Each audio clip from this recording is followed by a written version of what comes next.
অমুসলিম যদি মুসলমান হয় তাহলে তার প্রথম কাজ হচ্ছে তাকে গোসল করতে হবে। অনুরূপী বুখারী মুসলিমের এক লম্বা হাদিসে এসেছে যে সুমামা বিন ওসাল তৃতীয় দিন যখন আল্লাহর নবী তাকে বললেন, মা ইন্দাকে আর সুমামা, সুমামা কি খবর বলো, তুমি কি ইসলাম গ্রহণ করবে? তখন সুমামা বলল, তাকতল তাকতল জাদামিন ওয়াইন তুরিদুল মাল ফাতুতা ওয়াইন তাতরুক ফালাইকাল খায়। আপনি যদি আমাকে হত্যা করেন তাহলে আপনাকে হত্যা করা হবে, যদি আপনি আমাকে ছেড়ে দেন তাহলে আপনার শুকরিয়া আদায় করা হবে। ওয়াইন তুরিদুল মাল ফাতুতা, আমাকে ছাড়তে গিয়ে যদি টাকা চান প্রদান করা হবে। মানে প্রথম দিন যেভাবে ভাষার গতি ছিল, তৃতীয় দিন একই রকম বলল, ভাষায় দুর্বল হয়নি। আমি আপনার হাতে আটকা পড়েছি, বন্দী হয়েছি, তাতে কি হবে? আপনি যদি আমাকে হত্যা করেন আপনাকে হত্যা করে নেওয়া হবে, এই ক্ষমতা তার আছে, এটা সে ঘোষণায় জানালো। তাতে সে জানালো, আপনি যদি আমাকে ছেড়ে দেন এমনিতেই শুকরিয়া আদায় করা হবে, যদি আপনি আমাকে ছাড়তে গিয়ে টাকা চান প্রদান করা হবে, যা চাইবেন সেটাই দেওয়া হবে। এরপরে আল্লাহ রাসূল বললেন, সঙ্গী সাথে তোমরা ওকে ছেড়ে দাও। টাকাও চাইলেন না, তার দাম্ভিকতা দেখে আল্লাহর নবী কিছু বললেন না। এবার ছেড়ে দেওয়া অবস্থায় চলে যাচ্ছে আর বলছে, ভদ্র মানুষ দেখেছি, তবে এত ভদ্র দেখিনি। সামনে পানি পেয়ে গোসল করে ফিরে এসে বলছে, আশহাদু আল্লা ইলাহা ইল্লাল্লাহ ওয়া আশহাদু আন্না মুহাম্মাদুর রাসূলুল্লাহ, আমি সাক্ষ্য দিচ্ছি আল্লাহ ছাড়া কোনো মাবুদ নাই, আমি সাক্ষ্য দিচ্ছি মুহাম্মদ আল্লাহর রাসূল। এখানে তিনি নিজে গোসল করে ইসলাম গ্রহণ করলেন বোঝা যায়। আরেকটা বুখারী মুসলিমের হাদিসে বোঝা যায় যে ব্যক্তি নিজেই গোসল করে ইসলাম গ্রহণ করছে। যেমন একদা আবু হুরায়রা রাদিয়াল্লাহু তাআলা আনহু আমাদের নবীকে বললেন, আল্লাহর নবী, আমার মা আপনাকে দিন রাত গালি দেয়, আপনি আমার মায়ের জন্য একটু দোয়া করেন তো। আল্লাহ রাসূল বললেন, আল্লাহুম্মা হাদি উম্মা আবি হুরায়রা, আল্লাহ তুমি আবু হুরায়রার মাকে হেদায়েত দান করো। এই কথাটা শুনে আবু হুরায়রা রাদিয়াল্লাহু তাআলা বাড়ি যাচ্ছেন, দেখলেন দরজা বন্ধ। গরিব মানুষ হলে কি হবে, বাহির দরজা আছে। বাংলাদেশে বহু জেলা আছে যাদের দরজাই নাই, ফাঁকায় বসবাস, যাযাবরের মতো। কিভাবে হয় তা অনেক সময় আমি বলেছি, আমার বুঝে আসে না এভাবে বসবাস কিভাবে হয়। ওইদিকে একটা ঘর, এইদিকে একটা ঘর, মধ্যে গরুর গাড়ির রাস্তা। বাড়ির চতুর্দিক ঘেরতে হবে ইট দিয়ে, নইলে চটছালা দিয়ে, যেভাবে সহজ যেভাবে সম্ভব একটি দরজা থাকবে। ওই সমাজের সবচেয়ে গরিব মানুষের বাড়ির দরজা আছে, দরজা বন্ধ। তিনি কান লাগিয়ে শুনছেন, ভিতরে পানির শব্দ, নাড়াচাড়া। দরজা খুলতেই তার মায়ের মাথায় কাপড় ছিল না। আবু হুরায়রা রাদিয়াল্লাহু তাআলা এই কথা বললেন, আমার মা দ্রুত অবস্থায় দরজা খুলেছেন, তখন মাথায় কাপড় ছিল না। তার মানে ছেলের সামনে মা আসলে মাথায় কাপড় থাকে, এটাই তিনি প্রমাণ করতে চেয়েছেন। মুখামুখি দেখা হলেই আবু হুরায়রার মা রাদিয়াল্লাহু বললেন, আশহাদু আল্লা ইলাহা ইল্লাল্লাহ ওয়া আশহাদু আন্না মুহাম্মাদুর রাসূলুল্লাহ, আমি সাক্ষ্য দিচ্ছি আল্লাহ ছাড়া কোনো মাবুদ নাই, আমি সাক্ষ্য দিচ্ছি মুহাম্মদ আল্লাহর রাসূল। বুখারী মুসলিমের হাদিস, আগেই গোসল রয়েছে। অন্য এক বর্ণনায় বুখারী মুসলিমের হাদিস রয়েছে, ব্যক্তি ইসলাম গ্রহণ করলেন, তবে রাসূল সাল্লাল্লাহু আলাইহি ওয়াসাল্লাম তাকে গোসল করার আদেশ দিলেন, এমনটা বোঝা গেল না। জনৈক কবিরাজ উপরি ধরলে, জিন ধরলে মানুষকে ভালো করতে পারে। সবাই বলছে মুহাম্মদকে জিনে ধরেছে, উপরি ধরেছে, পাগল হয়েছে। নইলে কি করে বলতে পারে যে 360 জন মাবুদ নয়, মাত্র মাবুদ একজন, তার সপ্তম আকাশের উপরে থাকে? অবশ্যই এটা পাগলের কথা। তো কবিরাজ জামাদ ইবনে সালাবা বলল, হ্যাঁ পাগল কোথায়? ওই যে বলছে আল্লাহ একজন। সবাই বলল, ওই যে মুহাম্মদ পাগল। ওখানে গিয়ে জামাদ ইবনে সালাবা বলছে, আমি জিনে ধরলে ভালো করতে পারি, আমি কি তোমার কবিরাজি করব? তো তার এই কথা শুনে আল্লাহর নবী কিছু কথা বলবেন, তখন তিনি প্রশংসা স্বরূপ বললেন, ইন্নাল হামদালিল্লাহ নাহমাদুহু ওয়া নাস্তাইনুহু মান ইয়াহদিহিল্লাহু ফালা মুদিল্লা লাহু, শেষ পর্যন্ত। কবিরাজ বলল, ইকরা মাররাতান উকরা, আপনি আরেকবার পড়েন তো। কি পড়লেন মুহাম্মদ? আমাদের নবী তার সামনে আবার পড়লেন। তখন কবিরাজ আরবি ভাষার লোক ছিল, ভালোই বুঝেছে। বলল, বহু গণকের কথা শুনেছি, তবে এমন শুনিনি। বহু কবির কথা শুনেছি, তবে এমন শুনিনি। বহু বড় বড় আরবি সাহিত্যিকের কথা শুনেছি, তবে এমন শুনিনি। এই কথা বলে বলল, আশহাদু আল্লা ইলাহা ইল্লাল্লাহ ওয়া আশহাদু আন্না মুহাম্মাদুর রাসূলুল্লাহ।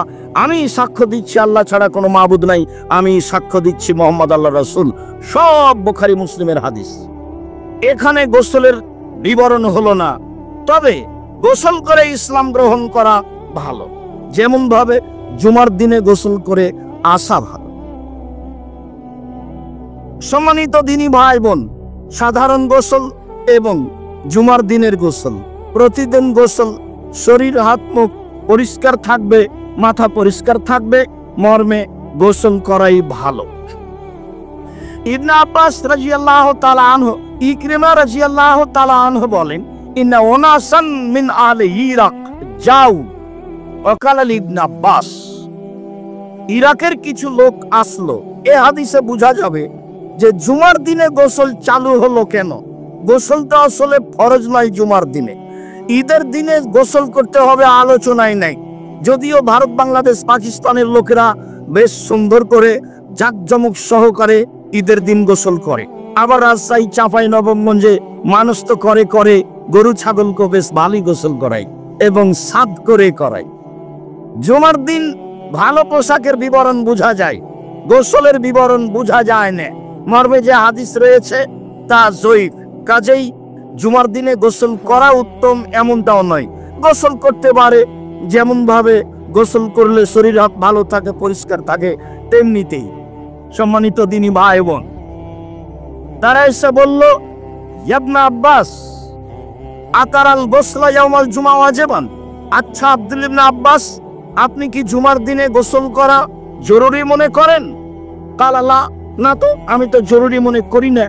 ওয়ালাকিন্নাহু আতহারু ওয়া খায়রুল লিমান ইগতাসালা, তবে পবিত্রতাই উত্তম, তবে পবিত্রতাই ভালো। উত্তম ওই ব্যক্তির জন্য যে ব্যক্তি জুমার দিন গোসল করবে। অমাল্লাম ইয়াগতাসিল ফালাইসা আলাইহি বিওয়াজিব, আর যে গোসল করবে না তার জন্য ওয়াজিব নয়। এতক্ষণ পর্যন্ত যা বলে আসছিলাম এই হাদিস তার ফলাফল, মানে জুমার দিনে গোসল করা ফরজ নয়, জুমার দিনে গোসল করা ভালো। এই কথা বলার পরে তিনি বলছেন, সাউখ বেরকম কাইফা বাদাল গোসল। আমি আপনাদেরকে বলে দিই জুমার দিনে গোসলটা চালু হলো কিভাবে, সেটাই বলি। হ্যাঁ, ভালো। কারণ না সমাজ হুদিনা, মানুষেরা ছিল পরিশ্রমিক, জমি চাষি মানুষ ছিল, সবাই চাষ করে খেত।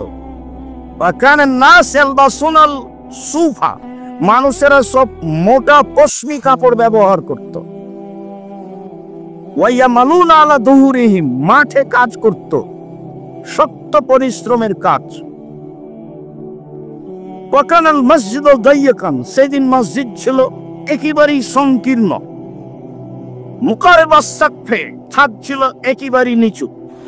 কথাটা আর কি বলি, সাহাবী বলছেন, ইন্নামু আরিসুন, সেটা হলো একটা মাচান, জাংলা।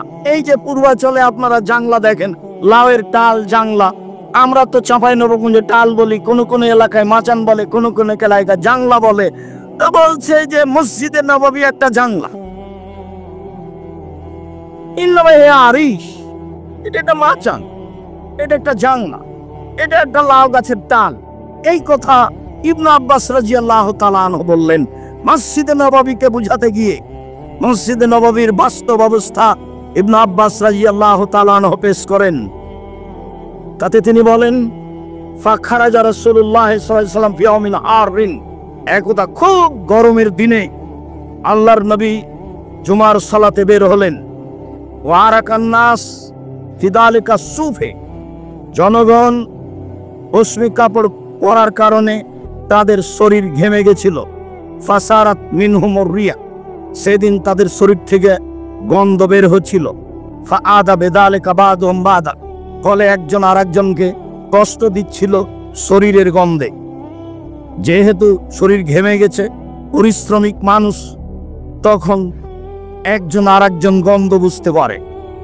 ফালাম্মা ওয়াজাদা রাসূলুল্লাহ সাল্লাল্লাহু আলাইহি সাল্লাম তিলকা রিয়া, যখন আল্লাহর নবী এই গন্ধ বুঝলেন, তখন তিনি বললেন, ইয়া আইয়ুহান নাস, জনগণ শুনে রেখো, এজা কানা যালিকাল ইয়াউম ফাগতাসিলু, যেদিন এই দিন আসবে, জুমার দিন আসবে, সবাই দূর দূরান্ত থেকে এসে জমা হবে, সেদিন তোমরা গোসল করে নাও।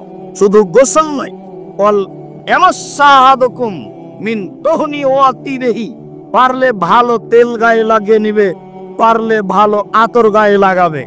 যেমনটা জুমার দিনের ব্যাপারে অন্য দিনে এসেছে এইভাবে, মান গাসসালা ওয়াগতাসালা, যে নিজে গোসল করলো, পরিবারকে গোসল করালো। ও মাসান মিন তিবিনিন কানা ইনদাহু, আর যদি তার কাছে আতর থাকে তাহলে গায়ে দিল। অলাবেসা মিন আহসানে সিয়াবিহি, সবচেয়ে ভালো কাপড় গায়ে পরলো। ও মাসা, আর পায়ে হেঁটে মসজিদে গেল, মানুষের কাঁধ ডিঙ্গিয়ে ভিতরে গেল না। তাহলে বাড়ি থেকে বের হয়ে যতবার পা রেখেছে আর পা উঠিয়েছে, তাতে 1 বছর সালাত আদায়ের নেকি হবে, 1 বছর সিয়াম পালনের নেকি হবে। এই কথা মুহাম্মদ সাল্লাল্লাহু আলাইহি সাল্লাম বলেন। এক পদক্ষেপের বিনিময়ে 1 বছর সিয়াম, 1 বছর সালাত তাহাজ্জুদ, দুটো মিলে 1 বছরে যত নেকি হবে, 1 পদক্ষেপে তত নেকি হবে। এই কথা মুহাম্মদ সাল্লাল্লাহু আলাইহি সাল্লাম বলেন। তখন তিনি বলেছেন, নিজে গোসল করলো, পরিবারকে করালো, সকালে সকালে বের হলো, ভালো কাপড় পরিধান করলো, গায়ে আতর লাগালো, পায়ে হেঁটে মসজিদে আসলো, মানুষের কাঁধ ডিঙ্গিয়ে সামনে গেল না। এর মধ্যে যেগুলো আপনি সহজ সম্ভব করবেন, যেগুলো সহজ সম্ভব নয় সেগুলোই কি করা সম্ভব? আমি বহুদূর থেকে এসেছি, সেখানে সালাত আদায় করব, সেখানে কি পায়ে হাঁটা সম্ভব? সম্ভব না হলে তো সেটা করা কঠিন। এরপরেও যা সম্ভব হয় তখন এই নেকি হবে, মনে রাখা ভালো হবে। এইটুকু বলার পরে আল্লাহ রাসূল বললেন যে এই দিনে আসলে তোমরা পোশাক গোসল করে নাও, আতর গায়ে লাগাও, আর মসজিদে আসো। এরপরে ইবনে আব্বাস রাদিয়াল্লাহু তাআলা বলেন, ফালাম্মা জাআল্লাহু তাআলা বিল খায়র, এরপরে আল্লাহ মানুষের টাকা পয়সা দিলেন, মানুষের অর্থ সম্পদ বেশি হয়ে গেল। আর মানুষ তখন পশমের মোটা কাপড় আর পরলো না। সবাই কাজ করলো না, রাখাল কিষান দিয়ে কাজ নিল। আর মসজিদ প্রশস্ত করা হলো। এখন তো মসজিদে এসি আছে। ও মসজিদে নববী ভিন্ন ধরনের মসজিদ, সারা পৃথিবীতে ব্যতিক্রম মসজিদ মসজিদে নববী, যার ছাদ অটোমেটিক আসে আর যায়। কিভাবে যায় কিভাবে আসে আমি আর আপনি বুঝি না। বিশাল মসজিদ, পৃথিবীর ব্যতিক্রম মসজিদ মসজিদে নববী। কোটি কোটি টাকা খরচ করে এই মসজিদে একদিন ছিল মাচান, জাংলা টাল, যা অত্র হাদিসে বোঝা যায়। তারপরে বলছেন তারপরে ওই যে মানুষকে কষ্ট দেওয়া ব্যাপারটা ছিল সেটা চলে গেল। তাহলে জরুরি গোসলটাও চলে গেল। যেহেতু কষ্ট দেওয়া চলে গেল, কাজে জরুরি গোসলও চলে গেল। ইয়ালা ইবনে মুররা রাদিয়াল্লাহু তাআলা আনহু বলেন, ইন্না রাসূলুল্লাহ সাল্লাল্লাহু আলাইহি ওয়াসাল্লাম রা রাজুলান ইয়াগতাসিলু বিল বিরাসি, একটা লোককে আল্লাহর নবী দেখলেন খোলা জায়গায় গোসল করছে। অন্য এক বর্ণনায় এসেছে আবু দাউদে, আল্লাহ রাসূল তাকে দেখলেন ইয়াগতাসিলু বিলা ইজারিন, খালি গায়ে খালি পরনে খোলা মাঠে গোসল করছেন। ফাসাইদাল মিম্বারা, তিনি মিম্বারের উপরে উঠলেন। বা হামেদাল্লাহ, আল্লাহর প্রশংসা করলেন। ওয়া আসনা আলাইহি, আল্লাহর কিছু গুণ বর্ণনা করলেন। তারপর তিনি বললেন, শোনো, ইন্নাল্লাহা হাইয়ুন সিত্তিরুন ইহুব্বুল হায়া ওয়াত তাসাত্তুরা, আল্লাহ নিজে লজ্জাশীল, আল্লাহ নিজে পর্দাশীল, আল্লাহ নিজে লজ্জাশীল, আল্লাহ নিজে পর্দাশীল। আল্লাহ লজ্জাকে ভালোবাসেন, পর্দাকে ভালোবাসেন। আল্লাহ লজ্জাকে ভালোবাসেন, আল্লাহ পর্দাকে ভালোবাসেন। এই যা আরাদা হাদুকুম ইয়াগতাসিলা ফালিয়াতাওয়ারা বিশাইইন, যখন তোমাদের কেউ গোসল করতে চাইবে তখন সে যেন পর্দা করে গোসল করে, ঘেরা গোসলখানায় গোসল করে। নদীর পাশে বাড়ি যাদের, তারা স্বাভাবিকভাবে পুরুষ নারী এক জায়গায় নদীতে নেমে গোসল করে। পুকুরের ধারে বাড়ি যাদের, তারা সবাই মিলে পুরুষ নারী পুকুরে নেমেই একসাথে গোসল করে। তবে এখন যারা শহরে বসবাস করে, খোলা মাঠে লাখো নারী হাঁটলেও গোসল করার সময় বেশ ভালো মানের গোসলখানা আছে, তাতে কোনো সমস্যা নেই। এমন বাড়িতে পুরুষ নারী ভিন্ন আছে, থাকাই ভালো। অত্র বিবরণে বোঝা যায় মানুষের বাড়িতে গোসলখানা থাকতে হবে জরুরি। গোসলখানা ঘিরা গোসলখানায় গোসল করতে হবে, এটাও জরুরি। আনাস রাদিয়াল্লাহু তাআলা আনহু বলেন, কানান নবী সাল্লাল্লাহু আলাইহি সাল্লাম ইয়াতাওয়াদ্দাউ বিল মুদ্দি, আল্লাহর নবী এক মুদ 250 পানিতে ওযু করতেন। ওয়ায়াতাসুলু বিসায়ে ইলা খামসাতি আমদাদ, আল্লাহ নবী গোসল করতেন 1 সা 5 মুদে, 1 সা 2.5 কেজিতে, আর না হয় 5 মুদে 3.5 কেজিতে। এবার জিনিসটি ভালোভাবে মনে রাখা ভালো। হাদিস বুখারী মুসলিম, আমার আপনার বিবেচনার সুযোগ খুবই কম, তবে ফরজ গোসলের বিবরণ যখন আসছে তখন পানি বেশি প্রবাহিত করা, গায়ে ঢেলে দেওয়া কিছুটা প্রমাণ হয়। এখানে যা বোঝা যায় তাতে তিনি 1 মুদ 250 পানিতে ওযু করতেন, আর শেষ পর্যন্ত 3.5 কেজি পানিতে গোসল করতেন। 250 পানিতে ওযু করতেন, 3.5 কেজি পানিতে গোসল করতেন। অন্তত কথাটা মনে থাক, হাদিস বুখারী মুসলিম, এটা রাসূলের জীবন চলে গেছে এভাবে। 1 মুদ 250 পানিতে ওযু করা আর 3.5 কেজি পানিতে গোসল করা। পবিত্রতা অর্জন করতে হবে পানি দিয়ে, যা ধারাবাহিকভাবে আলোচনা চলে আসছে। স্বাভাবিক গোসল পানি দিয়ে পবিত্রতা অর্জন করতে হবে, গোসল করতে হবে। পরবর্তীতে আমরা ফরজ গোসলের বিবরণ জানবো, শুনবো ইনশাআল্লাহ। আল্লাহুম্মা সাল্লি আলাইহি, আল্লাহুম্মা বারিক আলাইহি।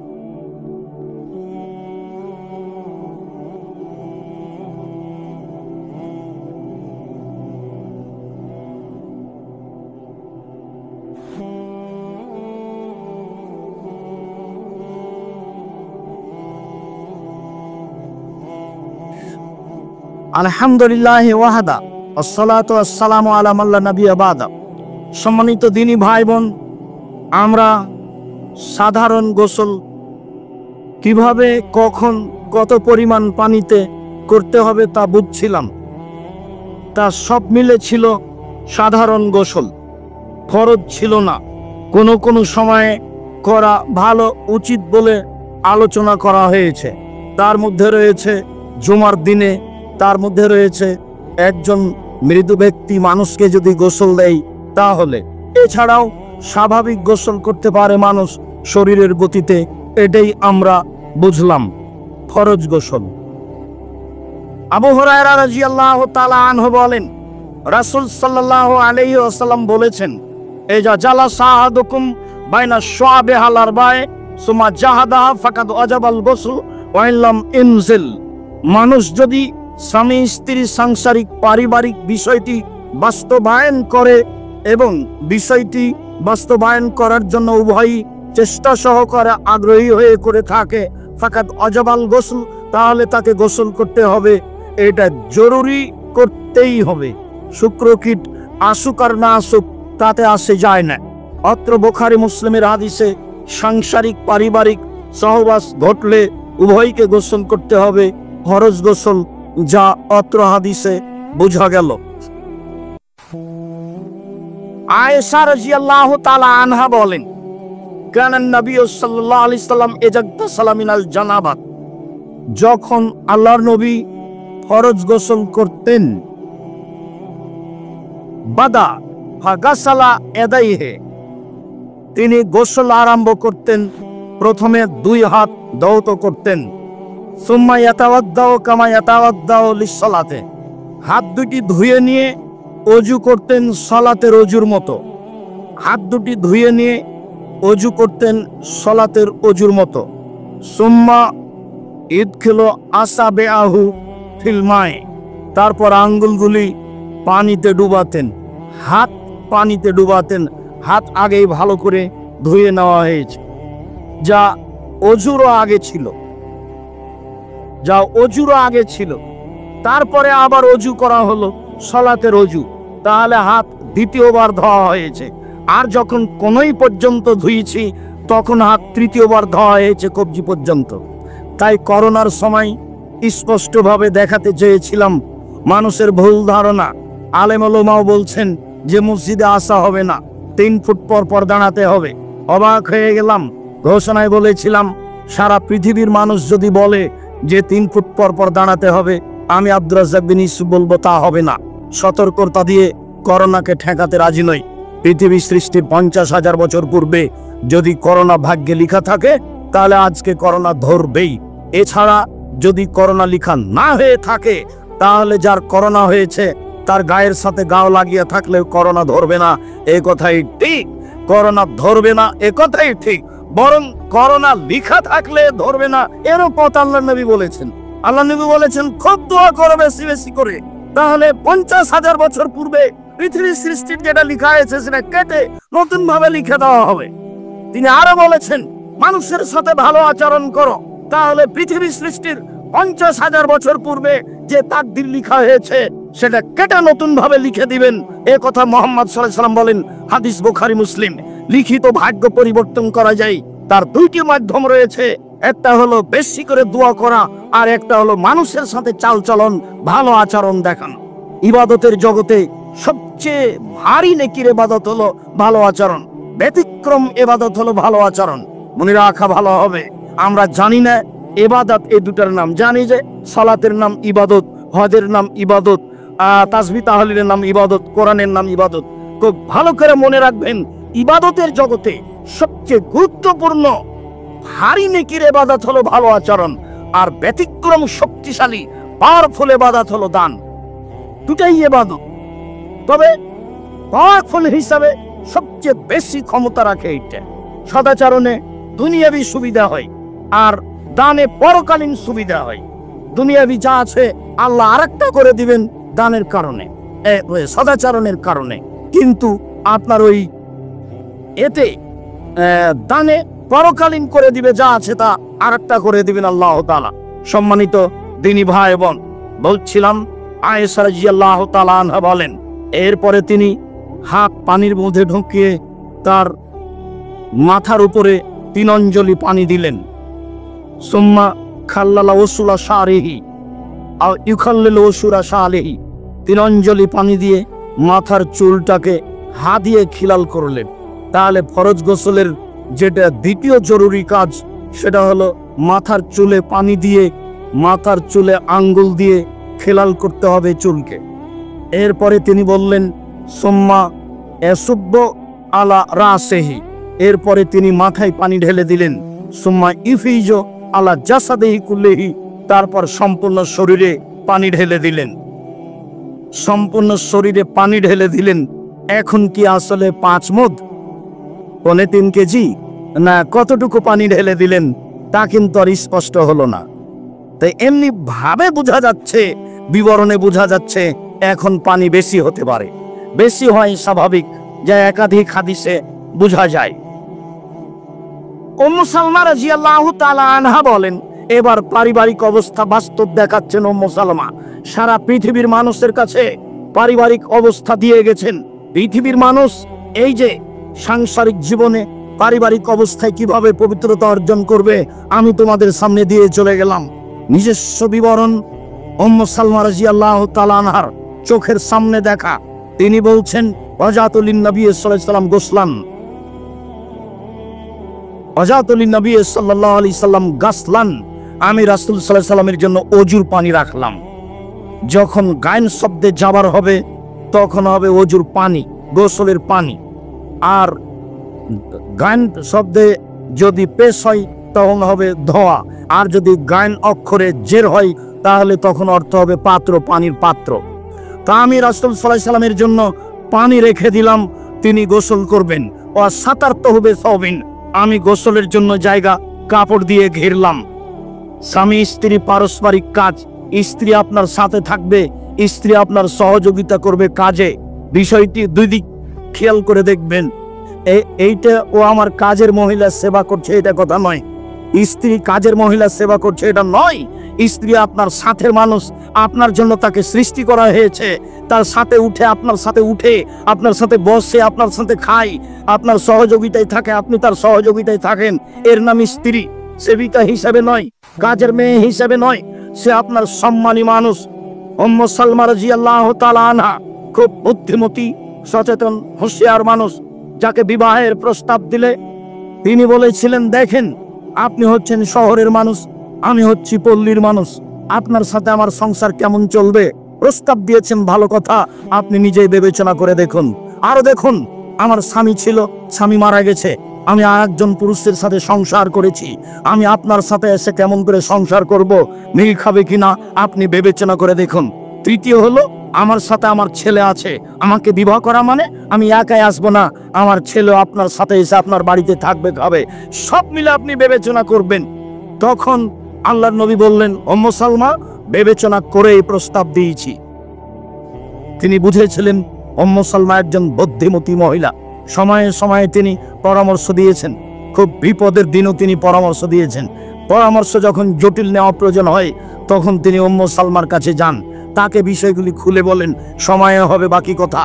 এবার উম্মে সালমা রাদিয়াল্লাহু তাআলা আনহা বলেন, আমি তার জন্য গোসলের পানি রেডি করলাম, আমি তার জন্য গোসলের জায়গা কাপড় দিয়ে ঘিরে দিলাম।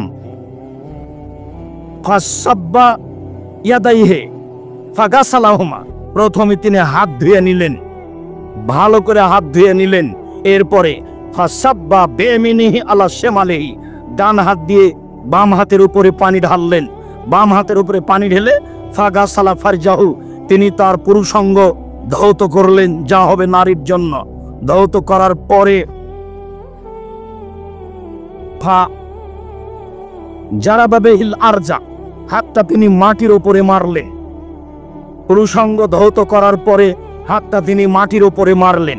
ফামাসাহা, মাটির উপরে হাতটা তিনি ঘষলেন, মাটির উপরে মেরে মাটির উপরে তিনি হাতটা ঘষলেন।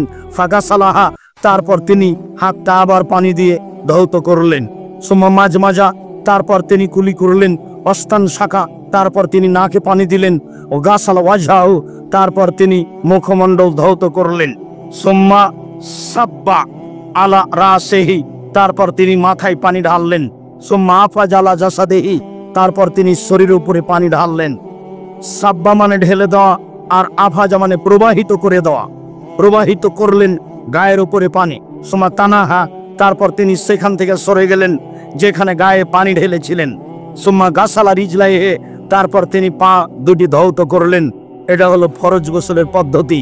অজু করলেন সাথে সাথে, আবার পা দুটি পরে ধুইলেন, মানে গোসলের পরে। ফরজ গোসলের পদ্ধতি এটাই। অজু হবে তখন পা দুটি বাকি থাকবে, পা দুটি পরে ধৌত করতে হবে। উপরের হাদিসে এসেছে 3 অঞ্জলি পানি মাথায় দিয়েছিলেন, আর এখানে এসেছে মাথায় তিনি পানি ঢাললেন, তারপরে গায়ে তিনি পানি প্রবাহিত করলেন।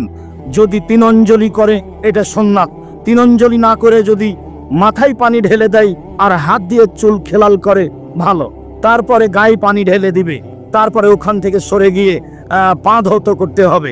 এরপরে শোনেন, উম্মে সালমা রাদিয়াল্লাহু তাআলা আনহা বলেন, ফানাওয়ালতুহু সাওবান, আমি তাকে একটা কাপড় দিলাম শরীর মুছে নেওয়ার জন্য। তার মানে তিনি পাশে আছেন, পাশে থেকে গোসলের বিবরণ দিচ্ছেন আর সাথে সহযোগিতায় আছেন। কাপড়টা আমি তাকে দিলাম, বললাম ইয়াখুজুহু, তিনি কাপড়টা নিলেন না। ফান্তালাকা ওহ ইয়ানফুজু বিয়াদাইহি, তিনি গায়ের পানিগুলি মুছছিলেন হাত দিয়ে, আর হাত ঝাড়তে ঝাড়তে যাচ্ছিলেন। মাথার গায়ের পানি হাত দিয়ে ঝেড়ে চলে যাচ্ছেন মসজিদের দিকে সালাত আদায়ের জন্য। বিবরণে বোঝা যায় যে কাপড় তাকে দিচ্ছিলেন অজুর পরে, গোসলের পরে মোছার জন্য। তাতে বোঝা যায়, মোছা যায়। যেসব হাদিসগুলি স্পষ্ট এসেছে কাপড় দিয়ে মোছার প্রমাণে, তা সহি প্রমাণ করা যায়নি। তবে এই হাদিসে শরীর মোছার জন্য উম্মে সালমা রাদিয়াল্লাহু তাআলা আনহা কাপড় দিলেন, তাতেই বোঝা যায় যে মোছা যায়, নইলে তিনি দিলেন কেন? হয়তোবা গরম ছিল কিছু, বা একটা পরিস্থিতি ছিল যার কারণে তিনি কাপড় নিলেন না। উম্মে সালমা রাদিয়াল্লাহু তাআলা আনহা রাসূল সাল্লাল্লাহু আলাইহি সাল্লামের ফরজ গোসলের বিবরণ এইভাবে দিয়েছেন। উম্মে সালমা রাদিয়াল্লাহু তাআলা আনহা আরো বলেন যে, কুলতু লিন নবী সাল্লাল্লাহু আলাইহি সাল্লাম, আমি নিজে আল্লাহর নবীকে বললাম, আল্লাহর নবী, ইন্নী ইমরাআতুন আসুদ্দু জাফরা রাসি, আমি এমন একজন মহিলা, আমার মাথার চুল বেশি থাকার কারণে আমি খোপা খুব শক্ত করে বেঁধে রাখি। আমার মাথার চুলের খোপা খুব শক্ত। আফান কোজহু লে গোসলিল জানাবাতে, আমি ফরজ গোসলের কারণে কি মাথার চুল খুলে দিব? কালালা, আল্লাহ রাসূল বলেন, না না না, তোমাকে মাথার চুল খুলতে হবে না। ইয়াকফিকে আনতাসে সালাসা হাসায়াতিন, তুমি 3 অঞ্জলি পানি মাথায় দিয়ে দিবা, এটাই তোমার জন্য যথেষ্ট হয়ে যাবে। সুমা তুফিজিনা, তারপর গায়ের উপরে পানি ঢেলে দিবা। ফাতাত হরিনা, তাতে তুমি পবিত্র হয়ে যাবা। এই কথা রাসূল সাল্লাল্লাহু আলাইহি সাল্লাম তার স্ত্রী উম্মু সালমাকে বললেন। মাথার চুল যদি শক্ত করে খোপা বাঁধা থাকে তাহলে খোলা লাগবে না, মাথার চুলের ভিতরে পানি গেলেই যথেষ্ট। যা উপরের বর্ণনায় এসেছে, মাথায় পানি দেওয়ার সময়তে হাত দিয়ে খিলাল করবে যাতে করে পানিটা চুলের গোড়ায় চলে যায়, বিবরণে যেটা বোঝা যায়। সম্মানিত দিনী ভাই বোন, আমরা ফরজ গোসলের বিবরণ একাধিক হাদিস থেকে এইভাবে বুঝছিলাম। এর সাথে আরো কিছু জরুরি কথা থেকে যায় যে উম্মু সালমা রাদিয়াল্লাহু তাআলা আনহা বলেন, উম্মু সুলাইম একদা বললেন, ইয়া রাসূলুল্লাহ ইন্নাল্লাহা লা ইয়াস্তাহি আনিল হাক্কি। আল্লাহর নবী তো, আল্লাহ তো সত্য কথা বলতে লজ্জা করেন না। আল্লাহ নবী শোনেন, আল্লাহ তো সত্য কথা বলতে লজ্জা করেন না। তো আপনাকে একটা কথা বলি, সেটা হলো এই, হাল আলাল মারাতে মিন গোসলিন ইদা তামানাত। মহিলাদের যদি স্বপ্ন দোষ হয় তাহলে কি তাকে গোসল করতে হবে? তার নাম ইমরাতিল মা, হ্যাঁ তারাকে গোসল করতে হবে। যদি তারা কাপড়ে ভিজা কিছু বুঝতে পারে তাহলে তাকে গোসল করতে হবে। এই কথা আল্লাহ রাসূল বলতেই ফাগাত্তাত উম্মু সালামা ওয়াজহাহা, তখন কথায় একটু লজ্জাবোধ করে উম্মু সালমা কাপড় দিয়ে মাথাটা ঢেকে নিলেন। লজ্জাবোধ করলে কাপড় দিয়ে মহিলারা মাথা ঢেকে নেয়। এখনো যারা লজ্জা করে না মহিলারা, আজান শুনলে তারা আসলে এটা লজ্জা করে না মা চাচির মুখে শুনেছে তাই তারা মাথায় কাপড় দেয়। এখন কোনটা যেটাই হোক, আজান শুনলে অনেকেই মাথায় কাপড় দেয়, ভাঙাচোরা করে যেভাবেই হোক। আমরা একদিন বিবরণে পেশ করেছি যে নারীর লজ্জা অনেক কম পুরুষের চেয়ে। বেশ, পুরুষ রাস্তাঘাটে চলে, গায়ে জামা থাকে একবারে হাতের কোনই পর্যন্ত, কবজি পর্যন্ত, গলায় টাই থাকে, পায়ে মোজা থাকে, জুতা থাকে, বেশ একটা ভালো পোশাকে চলে। পাশে স্ত্রী মেয়েরা আছে, একেবারেই নগ্ন পোশাকে আছে, নির্দ্বিধায় রাস্তায় চলছে। তাহলে স্পষ্ট বোঝা যায় তাদের লজ্জা কম। তো তিনি লজ্জা করে মাথা ঢেকে নিলেন। ঢেকে নিয়ে বলছেন, আল্লাহর নবী আওয়া তাহতালিমুল মারাতো, মহিলাদের কি স্বপ্নদোষ হয়? তখন আল্লাহ রাসূল বলছেন যে নাম তারে বাতি আমি উনাকে, হ্যাঁ হয়তো তোমার হাত মাটিতে মিশে যাক। হবে মা ইয়াশবাহু ওয়ালাদুহা, সন্তান কিভাবে মায়ের মতো হয়, বাপের মতো হয়। সন্তান মায়ের মতো হয় মানেই তাদের স্বপ্নদোষের ব্যাপার আছে, শুক্রকীটের ব্যাপার আছে। পিতার মতো হয় মানে তাদের শুক্রকীটের ব্যাপার আছে। অন্য হাদিসে এসেছে বুখারী মুসলিমে, ইন্না মা রাজুলে গালিজুন আবিয়াজ, পুরুষের শুক্রকীট গাঢ় ও সাদা, ও মাল মারাতে রাকিকুন আসফার, মহিলাদের শুক্রকীট তরল ও হলুদ। ফাআইয়ামা সাবাকা আও আলা ফায়াসবাহু মিনহুল ওলাদ, যারই শুক্রকীট মায়ের গর্ভাশয়ে আগে যাবে সন্তান তার মতো হবে। কথা এইটা, আর না হয় আগে যাওয়ার অর্থটা হলো এই, দুটাই শুক্রকীট মায়ের গর্ভাশয়ে গিয়ে চক্রাকারে ঘুরতে থাকে, যেটা পরে ভেঙে যায় নিঃসৃত হওয়ার সময় সন্তান তার মতো হয়।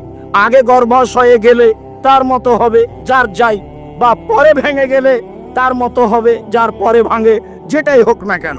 রাসূল সাল্লাল্লাহু আলাইহি ওয়াসাল্লাম এভাবেই বললেন। তবে তিনি বললেন, অবাক কথা, তোমার নাকটা মাটিতে মিশে যাক, বলো কি তুমি? কিভাবে হয় তাহলে?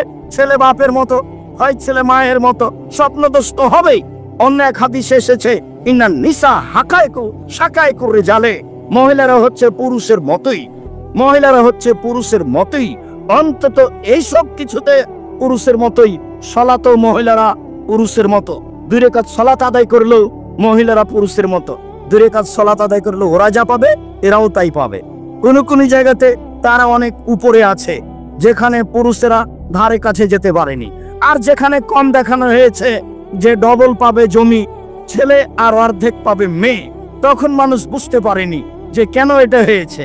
বিবরণ নিয়ে বোঝা যায় যে আসলে এই কারণে হয়েছে যে বাপ মারা গেলে বন্ধু বান্ধব আত্মীয় স্বজন এই ছেলে যেটা আছে এর বাড়িতে আসবে, তাহলে এখানে একটা খরচ বেশি আছে।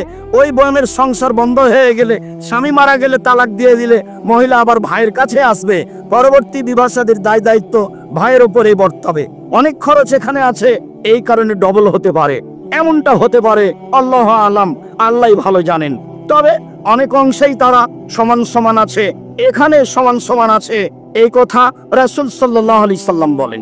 আয়েশা রাদিয়াল্লাহু তাআলা আনহা বলেন, আল্লাহ রাসূলকে জিজ্ঞাসা করা হয়েছিল, আনির রাজুলে এরা ইহতিলামান ওয়ালা ইয়াজিদু বালালান, স্বপ্নদোষ হয়েছে কিন্তু শুক্রকীট সে বুঝতে পারে না। তখন আল্লাহ রাসূল বললেন, লায়াগসিল, তাকে গোসল করতে হবে না। আবার সে ব্যক্তির ব্যাপারে জিজ্ঞাসা করা হলো, তার স্বপ্নদোষ হয়েছে কিনা মনে নাই, কিন্তু কাপড়ে তার প্রমাণ আছে, সে ভিজা বুঝতে পারে। তখন আল্লাহ রাসূল বললেন, তাকে গোসল করতে হবে। স্বপ্নদোষ মনে আছে কিন্তু ভিজা বোঝা যায় না, তখন গোসল করতে হবে না। স্বপ্নদোষ মনে নেই কিন্তু কাপড় ভিজা বোঝা যাচ্ছে, তখন তাকে গোসল করতে হবে। এই কথা রাসূল সাল্লাল্লাহু আলাইহি সাল্লাম বললেন। সম্মানিত দিনী ভাই বোন, উম্মু সালমা রাদিয়াল্লাহু তাআলা আনহা এখানে এইভাবে বলছিলেন। ফরজ গোসল আরেকটি থেকে যায়, তা হচ্ছে ঋতু অবস্থা থেকে পবিত্র হওয়ার জন্য যেটা গোসল, সেটাকেও ফরজ গোসলের অন্তর্ভুক্ত করা হয়েছে। তাতে আলোচনায় এসেছে, যতক্ষণ পর্যন্ত গোসল না করছে ততক্ষণ পর্যন্ত তাদের সাংসারিক জীবনে না যাওয়াই ভালো।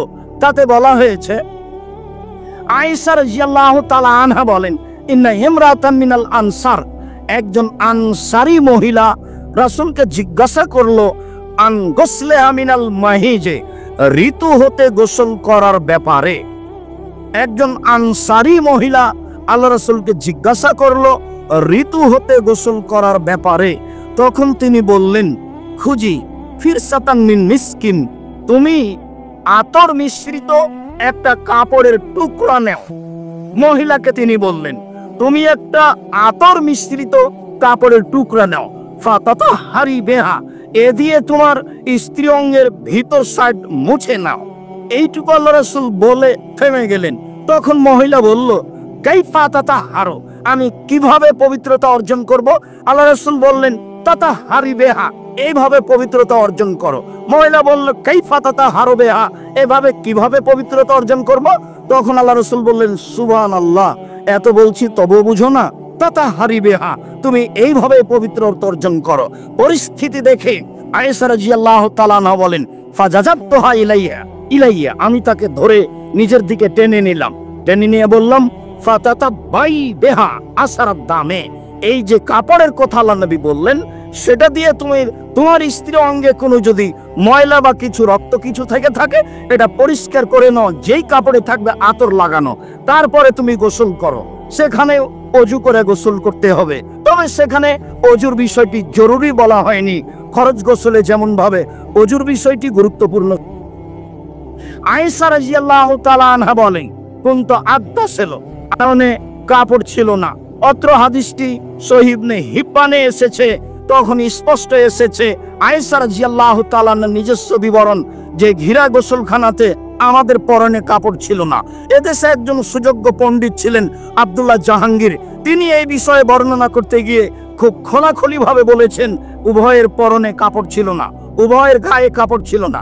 আর আমি আজ থেকে বহুদিন পূর্বে এই বিবরণটি চাঁপাইনবাবগঞ্জের এক বক্তব্যে বলছিলাম, বিবরণে বোঝা যায়, ভাষাটাই ভাবে আছে, বিবরণে বোঝা যায় উভয়ের পরনে কাপড় ছিল না। এই যে এক শ্রেণীর মানুষ লেগে গেল, কত সহিহ হাদিস আছে, তবুও তার এটা মেনে নেওয়া সম্ভব হলো না। এক একজন এক এক কথা বলতে লাগলো। সিলেট সুনামগঞ্জ কোর্টে জজ যখন আমার সাথে কথা বলছিলেন, লুথিটা এভাবে উল্টে দিয়ে বলছে, মামলা নিয়ে আপনার সাথে আমার কোনো কথা নেই, আমার মনে হয় না যে আপনি এই জন্য এখানে এসেছেন, এটা আমার মনে হয় না। তাতে তিনি বলতে চাইলেন যে আপনি লাথি দিয়ে কবর ভেঙে দিতে হবে, এই কথা বলেছেন, সেজন্য এখানে আসতে। তা আমি তো কবর ভেঙে দিতে বলিনি, আমি বলেছি সারা দেশের মূর্তি ভেঙে দিতে হবে যেগুলো মুসলমানের, 24 ঘন্টা সময় দিয়ে। তাতে বলেছি কবর ভেঙে দিতে হবে, ভাষা দুটা একটাই। তাতে বলেছি আমি যদি আসামি হই তাহলে আমি 1 নম্বর আসামি নই। 1 নম্বর আসামি হচ্ছেন মুহাম্মদ সাল্লাল্লাহু আলাইহি সাল্লাম, তিনি আদেশ করেছেন, আমি সেটা অনুবাদ করেছি মাত্র। তার যদি ফাঁসি হয় তাহলে আমার আজীবন জেল হতে পারে, এর চেয়ে বেশি হবে না। এর পূর্বে বলেছি এদেশের মাটিতে হিন্দু যদি তার ধর্ম নিয়ে কথা বলতে পারে, এদেশের মাটিতে ইহুদি খ্রিস্টান যদি তার ধর্ম নিয়ে কথা বলতে পারে, আমি মুহাম্মদ সাল্লাল্লাহু আলাইহি সাল্লাম একটা মুসলিম দেশে রাসূলের হাদিস অনুবাদ করতে পারবো না। এ তো অবাক হয়ে গেলাম, জাতি পালন করে না, করতে পারে না, করতে চায় না, সেটা ভিন্ন কথা। হাদিস সহিহ, এর বিকল্প কি আছে? এটার বিকল্প কি ভাবার আছে? মুহাম্মদ সাল্লাল্লাহু আলাইহি সাল্লামকে আবার দুনিয়া আসতে হবে, এসে বলতে হবে আমি যেটা বলেছি সেই সিদ্ধান্ত বাতিল, এখন কবর পাকা করা হবে, কবরকে পূজা করা হবে। যেহেতু মুহাম্মদ সাল্লাল্লাহু আলাইহি সাল্লাম কিয়ামত পর্যন্ত আসবেন না, কাজে কবরের ব্যাপারে সিদ্ধান্ত পরিবর্তন হবে না। 3 ফুট পর পর সালাতে দাঁড়ানো যেমন পরিবর্তন হবে না, কবরের সিদ্ধান্ত, মূর্তির সিদ্ধান্ত তা পরিবর্তন হবে না। তিনি যা বলে গেছেন সেটাই হবে। সম্মানিত দিনী ভাই বোন, আলোচনার শেষে চলে আসি। আলোচনা লম্বা হয়ে গেল, শেষে এসে আর একটু কথা বলি, শোনেন। আয়েশা রাদিয়াল্লাহু তাআলা আনহা বলেন, লা ইয়াতাওয়াদ্দা রাসূলুল্লাহ সাল্লাল্লাহু আলাইহি ওয়াসাল্লাম বাদাল গোসলে, আল্লাহর নবী ফরজ গোসলের পরে সালাত আদায় করতেন, ওযু করতেন না। ওই যে আলোচনার 2-1 দিন পরে যেটা বলেছিলাম যে ওযু করার পরে পুরুষ অঙ্গ স্ত্রী অঙ্গ স্পর্শ করলে ওযু ভেঙে যাবে কিনা, ওযু ভেঙে যাবে না।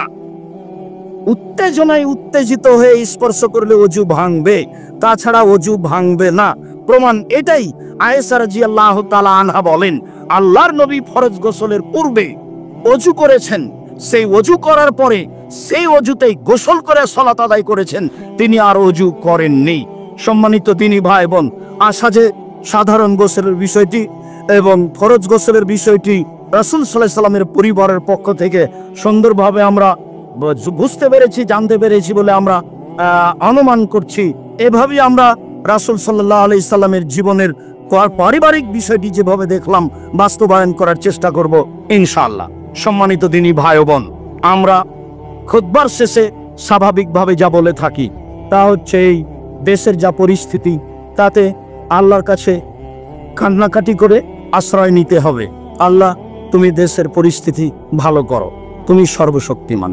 আমাদের আহাল পরিবারকে শান্তির সহিত প্রশান্তির সহিত বসবাসের সুযোগ করে দাও। এই জোরালো দাবি তোমার কাছে রাখছি, তুমি আমাদের দাবি কবুল করো। তুমি সর্বশক্তিমান, তুমি সবকিছু করতে পারো। সারা রাত এক আয়াত আল্লাহর নবী পড়লেন আর বলতে থাকলেন, তুআযিবুহুম ফাইন্নাহুম ইবাদুকা ওয়া ইন তাগফির লাহুম ফাইন্নাকা আনতাল আজিজুল হাকীম। তুমি যদি মানুষকে ক্ষমা করে দাও, ক্ষমা করে দাও। তুমি যদি মানুষকে শাস্তি দাও, দাও, এটা তোমার বান্দা। আর তুমি যদি ক্ষমা করে দাও, ক্ষমা করে দাও, তুমি পরাক্রমশালী, তোমার কেউ বিচার করতে পারে না। তুমি ফেরাউনকে ক্ষমা করে দিলে কেউ বিচার করতে পারবে না। আমি সাধারণ মানুষ, মুহাম্মদ সাল্লাল্লাহু আলাইহি সাল্লাম নবী হিসেবে তোমার দরবারে পেশ করছি। সারা রাত বললেন যে তুমি যদি শাস্তি দাও তোমার বান্দাকে দাও, আমার করার কি আছে? আর তুমি যদি ক্ষমা করে দাও, সবাইকেই ক্ষমা করতে পারো, করো না। তুমি তো পরাক্রমশালী, তোমার থেকে কেউ বিচার করতে পারে না। কাকে ক্ষমা করা লাগবে না লাগবে তুমি ভালো জানো। সম্মানিত দিনী ভাই বোন, আল্লাহর উপরে আমরা এই কথার উপরে জোরালো ভরসা দাবি রেখে বলছি, তুমি দেশে নিরাপত্তা দাও, আল্লাহুম্মা আমিন। সম্মানিত দিনী ভাই বোন, এরপরে যেটা আমাকে বলি আমি, সেটা হচ্ছে এই, মাঝে মধ্যে আপনাকে যখন খুব ভালোভাবে বলি তখন আপনার ভিতরটা একটু পরিবর্তন হয় নাকি, আর যখন স্বাভাবিকভাবে পার হয়ে যায় তখন একটু পরিবর্তন হয় না নাকি, আমি তা বুঝতে পারি না। যা সহযোগিতা দান গত জুমায় করলেন, তাতে আপনারা এটা কিভাবে বাস্তবায়ন করবেন? অত কম করলে বাস্তবায়ন করা যাবে? মনটা বড় করতে হবে, যাতে করে আমাদের এই দিন প্রচারের একটা বড় সুযোগ ভালোভাবে বহাল রাখতে পারি। আপনি আমার দিনী ভাই, আপনি আমার দিনী বোন, আপনি আমার কথাটা ভালোভাবে মনে রাখবেন। জুমার দিন যখন বাসা থেকে বের হবেন